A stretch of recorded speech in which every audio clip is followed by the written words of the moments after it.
Good morning and welcome to our corner of the interwebs, where we look at what's going viral, what people are talking about around the virtual water cooler, the things that are hot or trending, as they say. And today we're going to look at the 4-day work week, as opposed to 5 or even 6 days a week that some people are working, 7 days a week that some people are working. But the standard has been for a long, long time 5 8-hour days, 40 hours a week, and now things are possibly changing. Workers at Microsoft Japan this summer enjoyed a 4-day work week as part of a project examining work-life balance and its effect on productivity.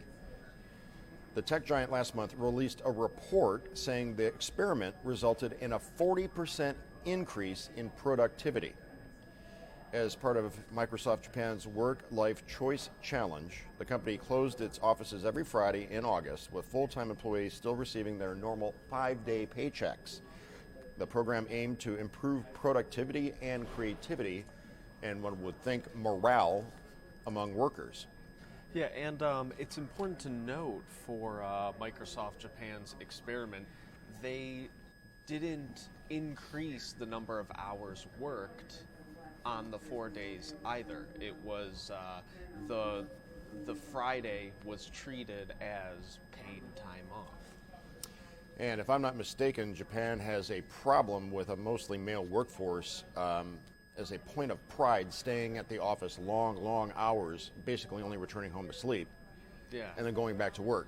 There's an office culture there that is more intense than it is, I believe, here in the U.S. I've read several articles about companies being very concerned that workers are spending too much time in their cubicles and being the last one to leave at night, turn the lights off in the office, so to speak. So here are key results of the program according to the numbers. This is from Microsoft Japan. 39.9% increase in productivity compared to the prior August. A 23.1% reduction in energy consumption compared with August of 2016. And a almost 60% reduction in number of pages printed compared with August of 2016. The company also reduced the amount of time spent in meetings, which I would be for, and encouraging remote communication. It's going to have another trial. Microsoft Japan is going to try this again at some point this winter to see how it goes. So last year, New Zealand trust company Perpetual Guardian trialed a 4-day work week and concluded it was an unmitigated success. 78% of employees felt they were able to manage a work-life balance, compared with 54% before the trial. Workers also reported lower stress levels and greater life satisfaction. You get more done.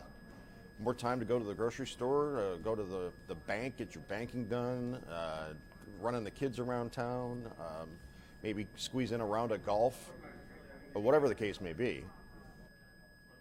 So work to live, not live to work. Yeah, and that company ended up making the 4-day work week a permanent change. I think they made that change last October. See, when back in the late 90s, when I was in the Flint television market, I worked 4 10-hour days. I was a reporter, producer, weather person, believe it or not. And I would work, Thursday, Friday, Saturday, Sunday, when I first started there. And days were long, but no more than 40 hours a week. Like I said, 4 10-hour days. And then I would have Monday, Tuesday, Wednesday off, which were not the best days in the world to have off. Right. But I do recall that I felt like with that extra day, I could actually, take a long weekend and go somewhere, though I never did.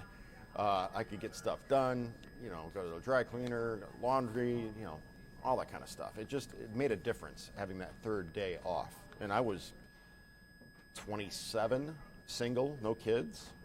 So it's not like I needed the extra day, but it'd be nice. A 2018 Gallup poll of American workers found that about 2/3 of full-time employees experience burnout on the job. In fact, the World Health Organization classified burnout as a clinical syndrome that results from chronic workplace stress. So your feelings of depletion or exhaustion, Increased mental distance from one's job, or feeling negativism or cynicism related to the job, like, why am I here? What does it matter? What do I contribute? Reduced professional efficacy. The U.S. is the only major developed country that doesn't guarantee paid time off for workers. Many other countries require that workers get at least 20 days of paid leave per year. Further, the U.S. does not require employers to provide meal or break periods for the employees. Yeah, so that might be why this experiment with the 4-day work week was so popular on social media. You know, many workers in this country are experiencing burnout. You know, a 4-day work week sounds quite appealing to a lot of people. Yeah, tell that to people who are runners on the floor at Amazon distribution centers, where they have a lot of stress and burnout, high burnout rates, because they're on their feet all day, and there is a person filling that Amazon box that comes to your door, and in many cases they are working under almost draconian working conditions. So just reading some comments. Jill Robertson says, so we're talking office jobs, which is true. Both of these trials that we mentioned, they were office jobs. Cubicle jobs, like office space type jobs. Right. Yeah, so we're talking office jobs. She says this clearly isn't applicable to all jobs or all income earners, which is the point that we are about to get to. So, not surprisingly, we're putting in more hours. Many American workers are putting in more hours to earn enough income. Last year, the average full-time American employee, 59% of whom are paid on an hourly basis, worked 44 hours a week, according to the Bureau of Labor Stats. Additionally, nearly one-third of working Americans are putting in hours into the gig economy with side hustles. You know, they might have, their main job might be a 40-hour-a-week job for a company or a firm, but then they get out of work and they go drive Uber or Lyft, or they make things and sell them on Etsy. You know, there's just endless side hustles and gigs and whatnot, lawn service, snow removal, that kind of thing, that would add another 10, 15, 20, 30 hours a week to the person's schedule so they can pay those bills when they come. That's right, yeah. Respondents said they spend an average of 12 hours per week completing tasks related to a side hustle. And if you don't know what a side hustle is, I just described it. Anything that you do, it used to be called moonlighting, and which your main employer used to frown upon. I think it was a Honeymooners episode where Ralph was moonlighting, or Ed Norton was moonlighting somewhere doing something, and it was the big thing was don't let the boss find out.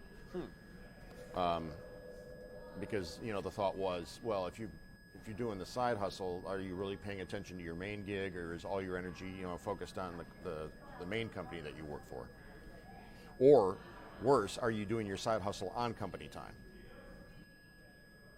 So the reality is that most Americans would need to see an increase in hourly pay before they could justify eliminating a day from their work week. So it's all fine and good to talk about, wow, an extra day off, wouldn't that be sweet?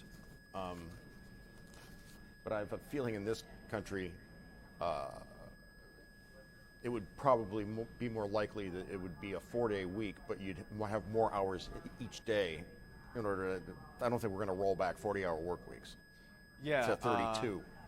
Perhaps people would take that extra day and just spend those hours at another job or on their side hustle. Most likely. So we'll keep the feed going here for a few more minutes so you can continue to comment and converse with one another, but we thank you for joining us. And don't forget, Local 4 News at noon starts in 17 minutes.